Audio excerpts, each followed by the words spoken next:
Andhra Pradesh legislative council Jaganmohan Reddy ప్రభుత్వానికి ఒక పెద్ద అడ్డంకిలా తయారైందనేటువంటి అభిప్రాయం ప్రభుత్వ నేతల్లో కానీ జగన్మోహన్ రెడ్డి మనసులో కానీ ఇది ఉండడం చాలా బాధాకరమైనటువంటి విషయం.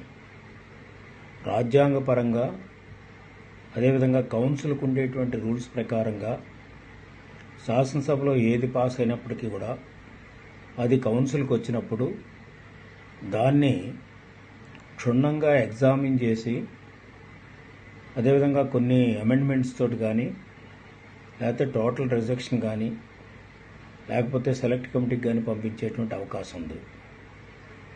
That doesn't mean that council is putting obstacles the issues passed by the assembly. చేత అటువంటి అభిప్రాయంతో కాదు, ప్రజల యొక్క సంక్షేమాన్ని, ప్రజల యొక్క క్షేమాన్ని, రాష్ట్రం యొక్క క్షేమాన్ని ఉద్దేశించి కౌన్సిల్ కొన్ని అభిప్రాయాలు తిరిగి పంపించడానికి అవకాశం ఉంది. ఆ విధంగా పంపిస్తూ ఉన్నప్పుడు దీన్ని ఒక స్టంబ్లింగ్ బ్లాక్ లాగా అర్థం చేసుకోవడం అనేటువంటిది వాళ్ళ అవగాహన లోపం. ఈరోజు మనం ఉదాహరణకు చూస్తే అమెరికాలో పార్లమెంటరీ ప్రజాస్వామ్యం ఉన్న అక్కడ 2 ఛాంబర్స్ ఉన్నాయి, హౌస్ ఆఫ్ రిప్రజెంటేటివ్స్ అదేవిధంగా హౌస్ ఆఫ్ సెనేట్. యూజువల్గా పార్లమెంట్ అమెరికన్ ప్రాక్టీస్లో రిప్రజెంటేటివ్స్కి మెజారిటీ వచ్చినా సెనేట్లో మెజారిటీ ఉండదు సాధారణంగా పరిస్థితుల్లో ఎక్కువ సంవత్సరాలు లేకపోయినప్పటికీ కూడా అక్కడ ఇంపార్టెంట్ ఇష్యూస్ మీద 2 హౌస్లు ఏకాభిప్రాయానికి వస్తే తప్ప అవి పాస్ కావు. అదేవిధంగా మనం లండన్ వెస్ట్మినిస్టర్ స్టైల్కి వచ్చినప్పటికీ కూడా హౌస్ ఆఫ్ కామన్స్ ఒకవైపు, హౌస్ ఆఫ్ లార్డ్స్ ఒకవైపు. అదేవిధంగా మన భారతదేశానికి వచ్చినప్పుడు మనం చూస్తే లోక్సభ ఒకవైపు, రాజ్యసభ ఒకవైపు. ఆల్మోస్ట్ వెస్ట్మినిస్టర్ స్టైల్లో మన లోక్సభ, రాజ్యసభ ఉంటాయి. ఇప్పుడు మనం చూస్తే ఒకవైపు బీజేపీకి అబ్సల్యూట్ మెజారిటీ లోక్సభలో వచ్చినప్పటికీ కూడా, రాజ్యసభలో అబ్సల్యూట్ మెజారిటీ లేకపోయినప్పటికీ కూడా కొన్ని అంశాల మీద యునానిమిటీ ఉండి యునానిమస్ అభిప్రాయం తెలియపరిచి అవన్నీ కూడా వచ్చాయి. అంచేత అప్పర్ ఛాంబర్ అనేటువంటిది స్టంబ్లింగ్ బ్లాక్ కాదు. అదేవిధంగా వస్తున్న అన్నింటినీ అడ్డుకునేటువంటి పరిస్థితి కూడా ఉండదు. అక్కడ దేశం ఇంట్రెస్ట్లో లండన్లో కానీ, అమెరికాలో కానీ, అదే భారతదేశంలో కానీ దేశాల యొక్క ఇంట్రెస్ట్లో పార్లమెంటరీ వ్యవస్థ ఎట్లా నడుస్తుందో అదేవిధంగా ఇక్కడ కూడా రాష్ట్రాల్లో కూడా కౌన్సిల్ అనేటువంటిది తప్పనిసరి. ఇంచేతంటే ఆ రాజ్యాంగాన్ని తయారు చేసినటువంటి అంబేద్కర్ గారు వీళ్ళంతా కూడా ఆ రోజు ఆలోచించింది, ఆ రోజు ఉండేటువంటి జనరేషన్ వేరు.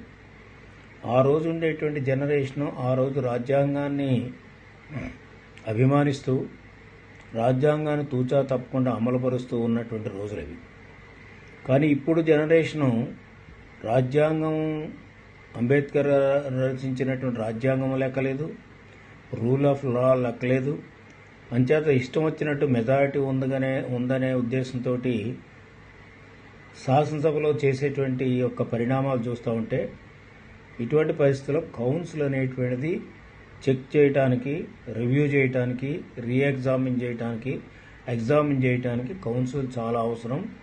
అంచేత కౌన్సిల్ ఏ విధంగా అయితే రాజ్యసభ, అదేవిధంగా హౌస్ ఆఫ్ లార్డ్స్, అదేవిధంగా హౌస్ ఆఫ్ సెనేటు, ఈ 3 దేశాలు ప్రధానమైనటువంటి దేశాలు కాబట్టి ఈ 3 దేశాల్లో ఏ విధంగా అయితే సెకండ్ ఛాంబర్, అప్పర్ హౌస్ పనిచేస్తుందో ఆ విధంగా పనిచేసే విధంగా రాష్ట్రాల్లో కూడా కౌన్సిల్ ఉండవలసినటువంటి అవసరం ఉంది.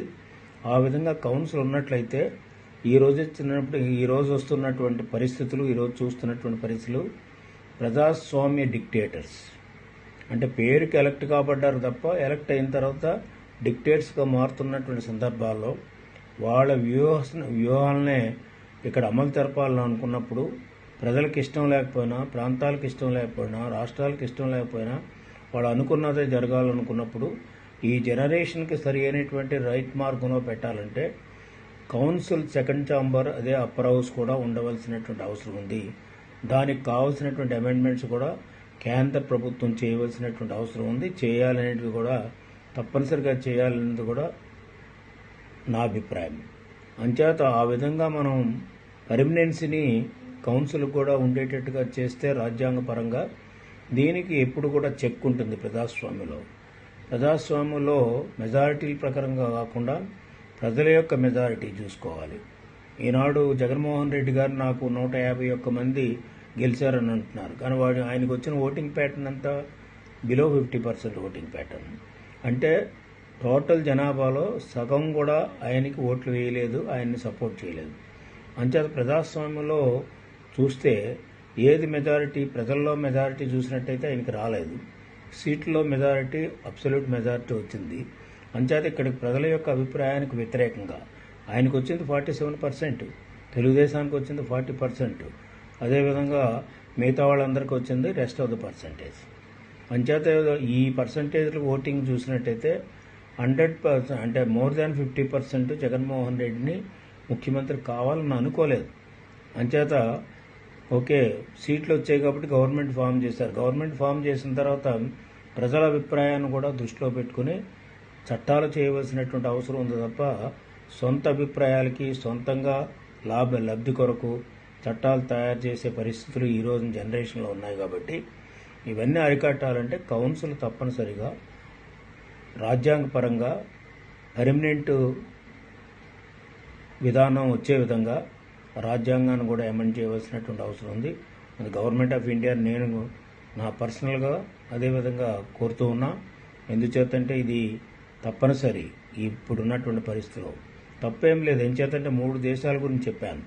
అంటే 3 దేశాల్లో కూడా సెకండ్ ఛాంబర్ ఉన్నప్పుడు ఇక్కడ రాష్ట్రంలో కూడా ఎందుకు సెకండ్ ఛాంబర్ ఉండకూడదు, అదే విధానంలో ఇది ఇక్కడ ఎందుకు పనిచేయకూడదు?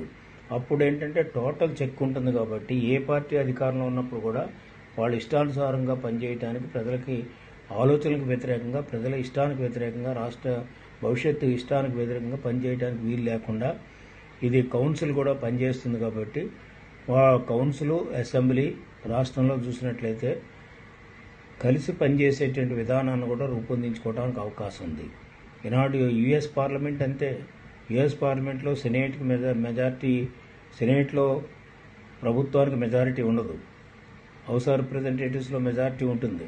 అయినప్పుడు కూడా సెనేట్ని కూడా కలుపుకుని పోతూ, అదేవిధంగా సెనేట్ కూడా ఎక్స్ప్లెయిన్ చేస్తూ, సెనేట్ చెప్పినవి కూడా ప్రభుత్వం వింటూ ముందుకెళ్తుంది. కాబట్టి అక్కడ పార్లమెంటరీ వ్యవస్థ పటిష్టంగా ఉంది. అదేవిధంగా భారతదేశంలో జరుగుతూ ఉంది, అదేవిధంగా ఇంగ్లాండ్లో కూడా జరుగుతుంది.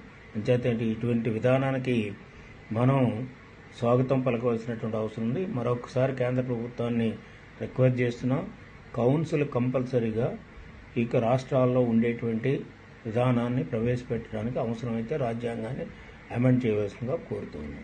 అటువంటి అమెండ్మెంట్స్ కూడా కేంద్ర ప్రభుత్వం చేయవలసినటువంటి అవసరం ఉంది. చేయాలనేది కూడా తప్పనిసరిగా చేయాలనేది కూడా నా అభిప్రాయం.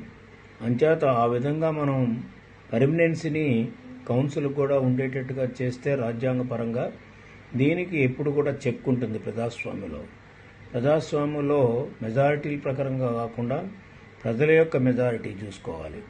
ఈనాడు జగన్మోహన్ రెడ్డి గారు నాకు 151 మంది గెలిచారని అంటున్నారు, కానీ ఆయనకు వచ్చిన ఓటింగ్ ప్యాటర్న్ అంతా బిలో 50% ఓటింగ్ ప్యాటర్న్.